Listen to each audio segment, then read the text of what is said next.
Welcome to Through the Rough, a place where real-life people share the real-life experiences that have shaped us into who we are today.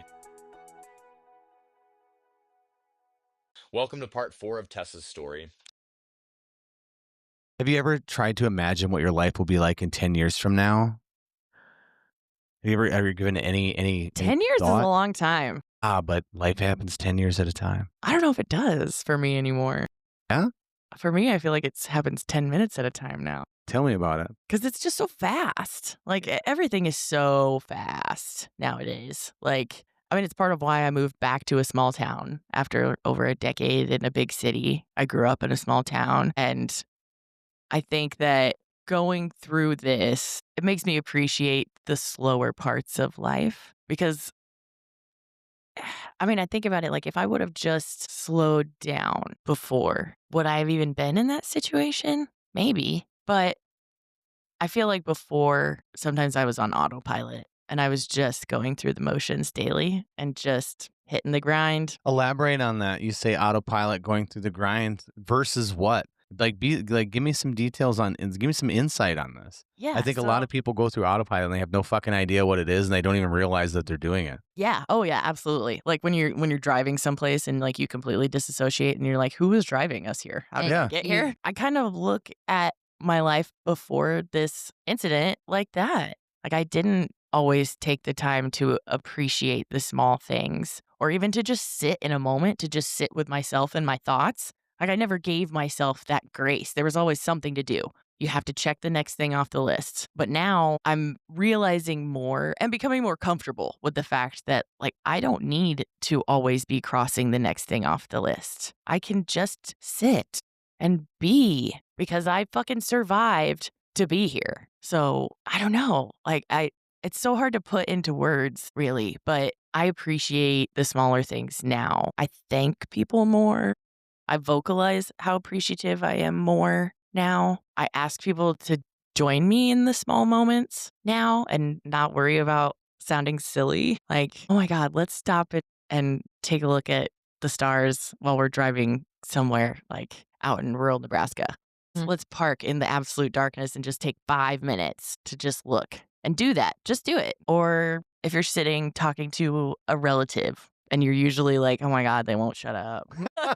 Like, just listen, calm your mind and whatever you're thinking. Stop bitching in your head about it. Listen to them. Take it in because they could be gone. Everyone could be gone. You could be gone. Like, life is so fragile, but it's also just so resilient. Yes, I agree with you with that sentiment. I believe life is very fragile, but at the same time, it's unbelievably resilient. Yeah. Yeah. And I do think now that we have a choice in that. I think so too. I think it's up to you if you want to be life is over or resilient. That's your free will, baby. Yeah. Yeah. And mom and dad didn't raise no bitch. So I was not giving up. And not at any point in time in this process did I feel like I'm tapping out. I'm done. I'm not done. I've been prepped for this whole life. Like life is going to take a swing at you. It's going to be Mike Tyson, baby. Fuck Jake Paul. I agree. Mike Tyson. And you gotta be like Mike Tyson. Just keep getting up, man. Put those assless chaps on, walk in front of the camera and say, I don't give a fuck. You know what? Yeah, have the ass, Mike Tyson, and the will to keep getting back up again. I think that's how I'm living the rest of my life. I want a good booty, and I want to get up after every punch. Do you ever, like you said, you kind of said, your whole life was almost preparing you for this? Yeah. Do you ever reflect on I don't know what your thoughts are, but faded, sometimes there are situations that I have gone through and just looking back saying, I think that was always supposed to happen. Do you feel this is that kind of situation for you or ever thought that way? I think that I always thought something major may happen to me, whether that was just like my anxiety talking or whatever. But I just always felt like I was going to have to be a survivor at some point. No shit. Yeah. I don't know. I just I grew up thinking that that's what life does. Life is not sunshine and rainbows. No, I think my interpretation of adversity is the opportunity for growth. Just because you go through adversity doesn't mean you're going to grow, but it is an opportunity to grow. And I think that is a part of life and the essence of life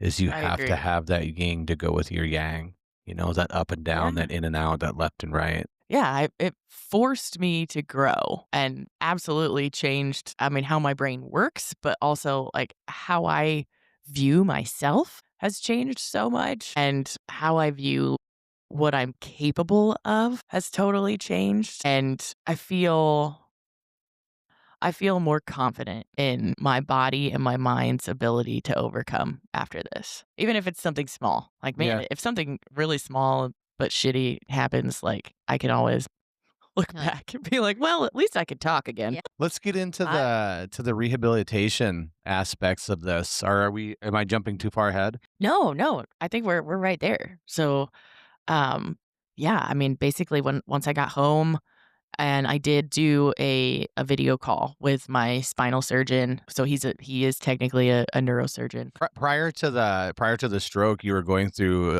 some spinal issues. What's the name of that? Yeah, so I just had 2 herniated discs, but I have degenerative disc disease. It runs in the family. So basically, like the discs in between my vertebrae and my lower back were just kind of like disintegrating. So by the time you're 65, you will be about 6 inches shorter than you are today. Not unless they fuse my entire spine, which they might have to do by that. And you'll walk around like fucking Batman, Michael Yeah. Keaton's Batman, no neck. Pretty amazing what they can do now. So hopefully they hook me up down the road. You should listen to Joe Rogan was talking about some spinal stuff. There's doctors out there that do things, they no longer fuse them anymore, but there are new techniques that allow more mobility and even less pain than the fusion Really? itself. Yeah, I can't speak for exactly what it's called, but it is worth looking into. That's good. Because I mean, obviously this is going to be an ongoing thing for you. Absolutely. You should check it out. Yeah, I totally will. Because I mean, the fusion, I've since gotten it, and it was a lifesaver. It was worth all of the pain after the surgery because that was a very tough surgery. I had a double fusion in my lower spine, right where my lumbar and sacral spine meet. So it's a tough area to deal, and getting a double fusion when you're like 31 years old is crazy. They removed the discs, so I'm nearly pain free now. However, at the point in time when I had my stroke, I had been in chronic pain for like 5 years and gone through multiple bouts of physical therapy, all the different injections you can get, everything that you could possibly try. Obviously, they no longer put you on narcotics or anything like that prior to surgery. So I wasn't doing any of that, highly reliant upon the herbal supplements to help with my pain. But yeah, I was not in a great place at that point. And then knowing that the stroke put it on hold. They put my surgery on hold after that because they weren't even sure if they were able to safely put me under at this point in time. So I talked to my surgeon about what had happened. It was difficult because, again, this was like 2 days post. Benny sat beside me so he could kind of help interpret. But thankfully, like my surgeon did a lot of the talking, and he has a much greater understanding of the things that were happening than Yeah. I even did at that point. But I talked to him. He went and saw my primary physician that week as well, got an additional MRI scheduled just to check on things. But all my tests after that point came back clear. So they thought that whatever clot had been there had broken up. Did they do any further toxicology test anymore? No, I even called the ER, I think that Monday. So 2 days after, we called into the ER and spoke to a nurse and asked, is there any way, like if I come in now, would they be able to detect anything? There's no other tests that were already done that would show anything. And she said no. And apparently it's really hard to detect date rape drugs on a toxicology because they're so frequently changing the makeup of the drugs. So basically what I was told is it's probably too late. That's fucked up. That is fucked up. That means, did you feel deflated, or like where does that leave you? I mean, yes and no, but at that point in time, I was like, you know what? Do I need the proof or do I just need to move forward? Yeah, I dig it. Yeah, Yeah. fuck it. Did when you were talking any of your doctors, had they ever, with the whole situation of, pretty sure that you were drugged because you and a few other people. Did they ever say that like they've seen this before? Being like this kind of and then someone having a stroke from it? Or was this something that they were also like, It was pretty new to most everyone that I spoke to. I know that like they had seen results to a toxin like this before that caused a stroke. They shared that, but Hold up. Say that again? they had shared that like if someone had ingested a toxin, they had seen it cause a stroke in the past. Have they given you any example of what kind of toxins? No, not that I can remember. I don't think they got into specifics, but they said it can happen. My specific situation, if it was like a date rape drug or something, I don't think they had seen that before. And I actually went looking for like examples to see if I was alone. And one of the other women who had gotten very ill was watching this show on Netflix, and I can't for the life of me remember what it's called right now. It was really popular at the time. And there's a character that goes through this in the show. What? Yes, exactly what I was going through. She got drugged and she had to relearn how to walk and talk again. oh, And I remember thinking, oh my God, We should find that show. I'm not like it. So this is something that is real and I'm not alone. And so I wish I could remember the name. I could totally text her and ask, but I cannot remember the name of that damn show. It was so popular at the time. This was like 2 years ago, obviously, but I'll look it up and maybe text you guys. Yeah. Sure. if I can find it. But yeah, at that moment I was like, okay, I feel a little validated. Like maybe there's other people out there that have gone through this. Did you do any research like yourself, like, going and seeing if this is a side effect, if this is, Yeah. Yeah. I tried to Google everything under the sun about what possibly could be going on, what happened, what drugs caused it, what is my outlook? Like how long is it going to affect me like this? How long does stroke recovery take? All of that stuff. And basically what I did find is like, yes, some date rape drugs can cause a stroke. Some toxins can cause a stroke. I probably will never know exactly which one it is. I remember, I don't remember if it was my primary doctor or one of the nurses, but they said that it could have been GHB, which I'm not like super familiar with. Or what the hell that is. I know it's a date rape. it's a date rape drug. I don't know Yeah. much about it. I've heard. Yeah. Fucking Molotov cocktail of Right. chemicals and shit to knock someone out. Yeah, that's kind of how it was explained to me is like these drugs now on the streets is the ones that are like powders or being dropped into drinks, things like that. Like the makeup and the chemicals that are going into them, it changes and it varies so widely because a lot of them are just being concocted. God, you'd think that some of these fucking scumbags would not do that, considering the fact that one, what you're using it for, you're kind of a piece of shit, but the other one is you could fucking kill somebody. Like you could kill somebody. You could take a human life and Oh, end yeah. it for your stupidity. Yeah, 100%. And whether it's like, I don't know if maybe I had more of it and that's why I reacted the way I did. I don't know. Was your like vomiting and whatnot episodes, was that more violent than the other two ladies? Like, did you have you talked to them about like, were you puking like nonstop for fucking a day and a half? It seemed pretty similar Was that really? from what they said. Like it was nonstop Yeah, for them that's too. fucking A, dude. It was just, yeah, it was like a food poisoning situation, but Times 10. yeah. It was just so painful and excessive. And like, I just couldn't stop. My body did not want to stop, even if my stomach was empty. It was insane. So, as far as I know, they went through that as well. And they were so sick. But whatever was in my system, it put me out. And I'm very glad that it didn't happen to all of us. But I mean, we tried to file a police report and it went nowhere. I know that there was another individual at that same bar 2 weeks later who experienced a similar situation and thought they had also been drugged. And then I know another establishment out that was just a couple of blocks away. It's more of a lounge, or at least it was, but they got shut down because of allegations of that. So it's in the area and we don't drink out there anymore. I'm surprised that you don't hear more about that stuff on the media, on the news, Yeah. not just locally, but on a national level. I mean, it's pretty clear that this is I don't want to call it. Rampant. Yeah. It is, though. It's something that people need to really, really be aware of. Like the younger generations, not so much people in their 50s, 60s are not out partying, but like younger generations, especially obviously women, and in some cases this can happen to men, but Yeah. women, Oh, yeah. like the precautions that you need to take now just to go out and have a night out with your friends or family, like you have to take like fucking life-saving precautions to go have a cocktail with your mom or a coworker. Yeah. Yeah. Like what the fuck, guys?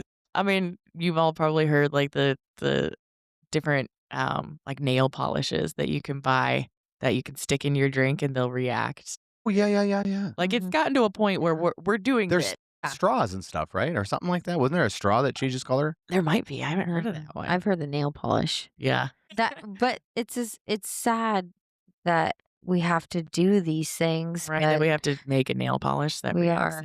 It's equally as sad that McDonald's has to say our coffee is hot, so don't sue us. It's true. What the fuck is wrong with humanity? I know, right?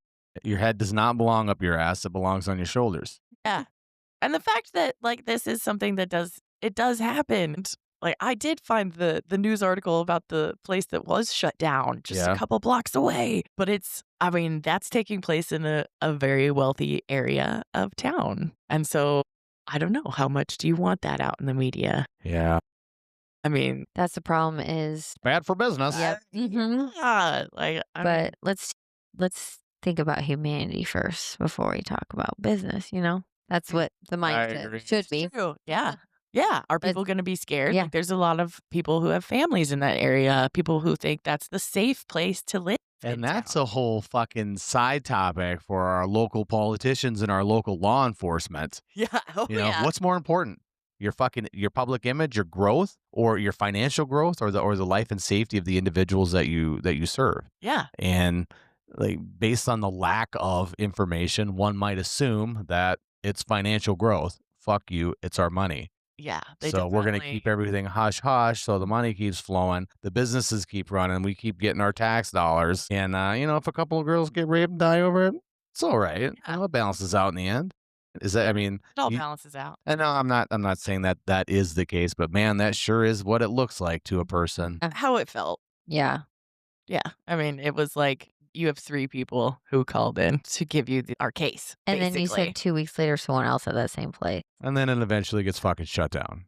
There's Or still, one down the road gets shut down. Yeah. In the same area. And that had already happened. That one had been shut down prior to my stroke. I wonder if they just moved from that one to the Oh, other yeah. one. That's the thing. That's Is it's like it's so major that it is happening, and maybe people don't have strokes; they're just violently ill. Maybe something happens to them and they're taken advantage of. Maybe not.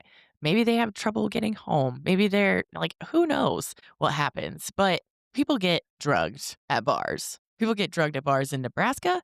People get drugged at bars in California, in Kentucky, in Mississippi. It's everywhere. And yet our main way to circumvent this, our point of action is we're making fingernail polish. Or when you're with your group, everyone is watching each other's drinks. Your Yeah. hand is constantly over your drink. You have a sense of you can't let your guard down. Right. And I've switched a lot to, unless I have one bar that I feel comfortable at, the one that I used to work at and where all my friends work at, Yeah. at Varsity. I feel comfortable ordering a cocktail there. Yeah, Yeah. plug it. And shots there and whatnot. Fuck yeah, Varsity Roman Coin, 96th and Q Street. It's the OG. Support. Best goddamn pizza in town. So that's I go there when I do want to go out now because it's my home base, and I can Safe. feel I feel safe. I feel like I can drink whatever I want. Friends and family, you call, coworkers. Ice fuck, man. You got good coworkers or friends and Oh family yeah. too. Yes. I know who is making my drink. I know where the alcohol comes from. God, could you imagine if something happened in that place, how the owners and the management team and the employees would respond? They'd go batshit until they actually apprehended the person. That's the difference between people who give a shit and people who don't. Yeah. And it's fucking sad. I mean, the moment if I owned an establishment and found out that happened, I would do everything in my power to never let that happen again. Right? Like, You'd think. Yeah. mhm. but every place is different. People They are are. different, I guess. So the physical therapy struggle, literally a couple of days after you get home from the hospital, you're calling them, trying to put some pieces together, and they're about to start putting you on a plan. How long did you actually go through, or are you still even to this day going through physical therapy to get all your cognition and all your motor functions back? So I'm done now, but when I went to go see my primary, she found a therapy clinic that would do all 3 types of therapy that I needed and would work with me and schedule them all on the same day because I needed speech therapy, physical therapy, and cognitive therapy 3 times a week. That's a lot. A while. Yeah. Yeah. And I also can't drive at this point. So how am I supposed to get to all these appointments? And how am I going to pay for it? So my primary set them all up for me at first and got me into a clinic that was close to home, only about maybe a 10-minute drive away. And the therapists there were so great with scheduling all of my therapies back to back. So I would literally show up and I would spend a whole afternoon there and go from speech therapy to cognitive therapy to physical therapy back to back. Full-time job? Well, yeah. It I bet you were exhausted every day. Yeah, so I was just saying, I bet you were exhausted both mentally and emotionally. Yeah. Or I'm mentally and emotionally, it's the same fucking thing. Yes. Emotionally and physically. All of the things. I was very exhausted and sore Mhm. as I started to get into it. I mean, I had been really just not moving very much for a matter of days. Gosh, I think it was probably at least a week and a half until I went to my first appointment. I suppose at that point, all the tendons are starting to tighten up a little bit. It was not great at first. I was sore. I was not, and I was frustrated because my body still wasn't listening to me. Yeah. And we still had to kind of manipulate and stretch and it was not easy. It was not comfortable, but my therapists were amazing. They were so good. I remember my speech therapist, she actually grew up in a town that was 12 miles away from my hometown in the middle of podunk nowhere. So that was awesome. She's 2 years older than me and went to the school that was next door to mine. So that was pretty cool.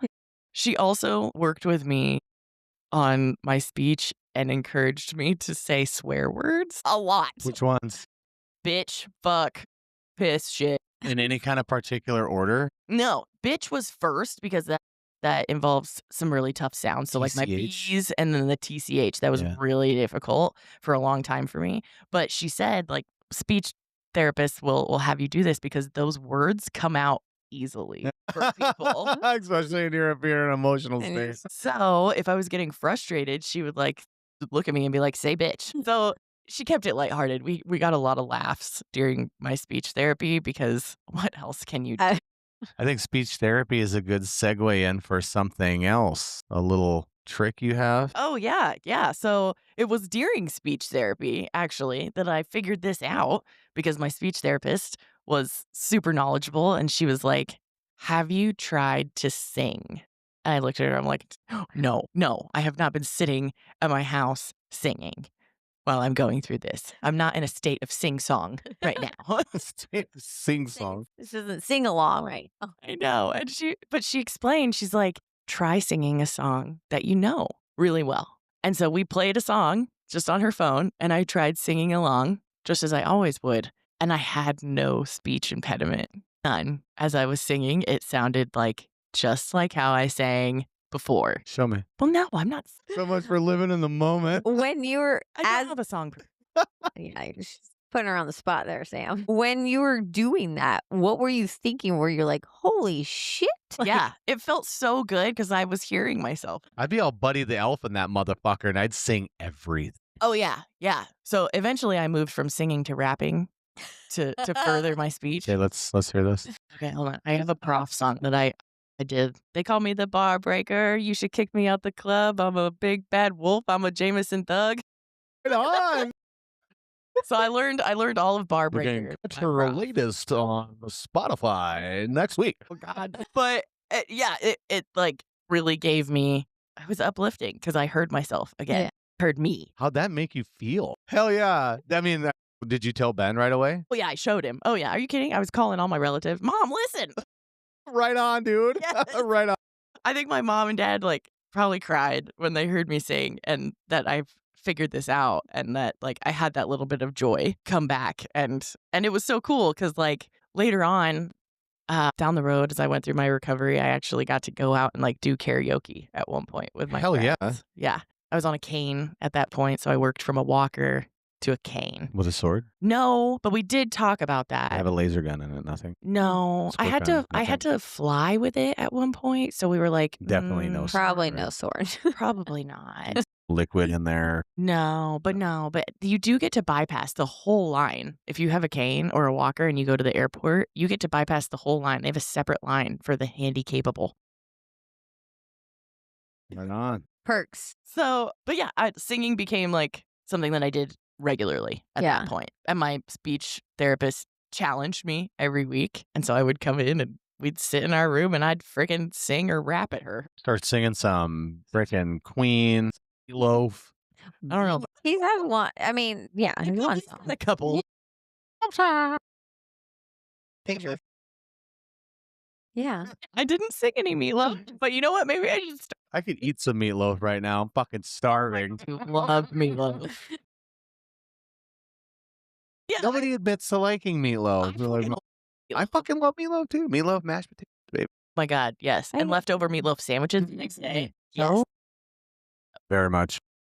But yeah, so that was my stupid cool human trick during my stroke recovery is that and my speech therapist explained like it's different sides of your brain. One side controls language and the other side is what controls music. That is so Which cool. it's so crazy to think about the brain and doing that and deciphering because with music you are using language to Mhm. sing it, Yeah. but it it's And it's just not crazy.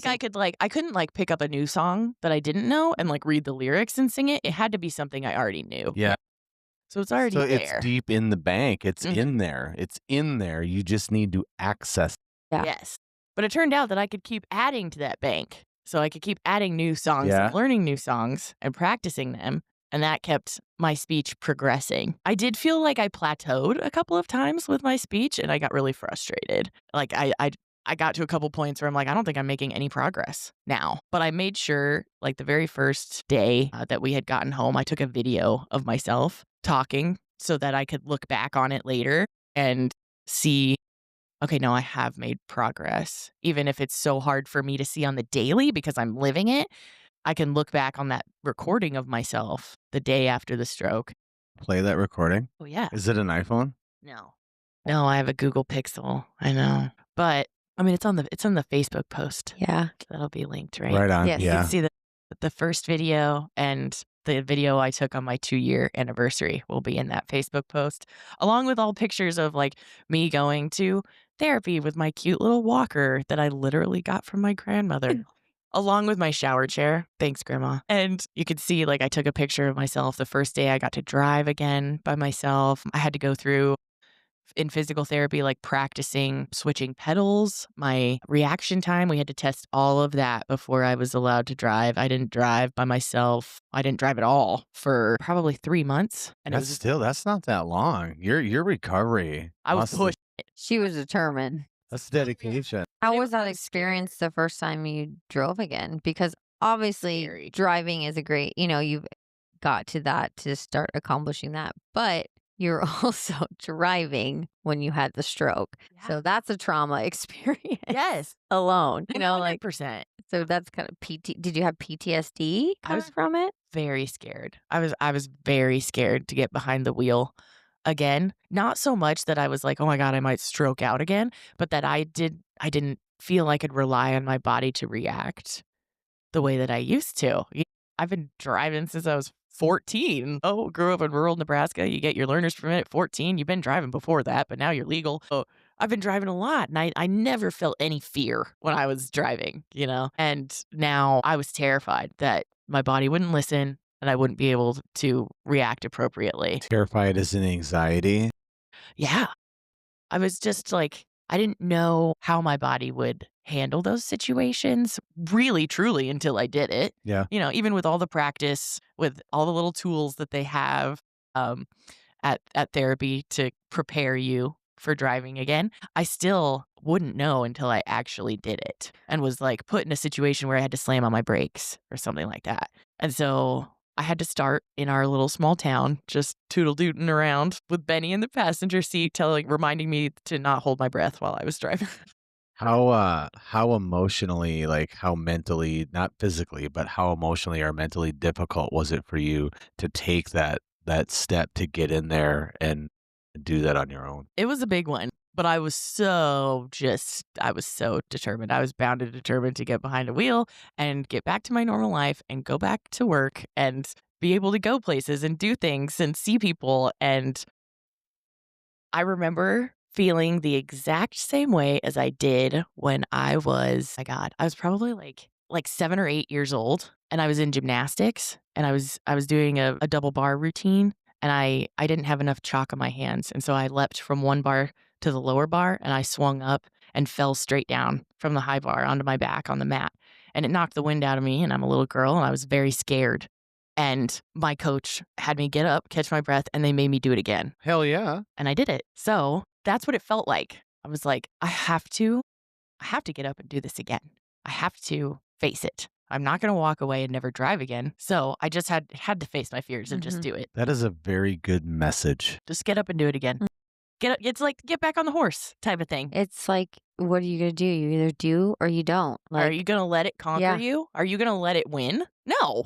I'm not going to let it win. Let that take that power, that freedom away from me. No. So as scary as it was, and like, yes, I was holding my breath. I was very anxious. I probably shed a couple tears because I was a mess. But my stubbornness and overwhelming desire to get my freedom and independence back, like far overrode my anxiety. Did you ever at any point think that this is impossible? I can't do this. No point did you feel broken or I want to give up. Fuck this. This is Never to the point where I wanted to give up. I did have a couple of times where I was terrified that I was going to be stuck like that. That it was no matter how much work I put in, I would never be 100% again. And I could tell that like physically, I felt like I would be able to walk again, to get my dexterity back. I knew that it would take time, but when my speech started to plateau in progress, I started worrying that I was going to have a speech impediment for my whole life. And the doctors told me like sometimes it'll go back 100% and sometimes it won't. It just depends. So I did worry that I was going to have a speech impediment forever. And that was a bummer. But I wasn't going to stop trying. And it did take nearly a solid 2 years for me to get where I am now. And really, the only time my speech comes out is when I'm really, really tired now.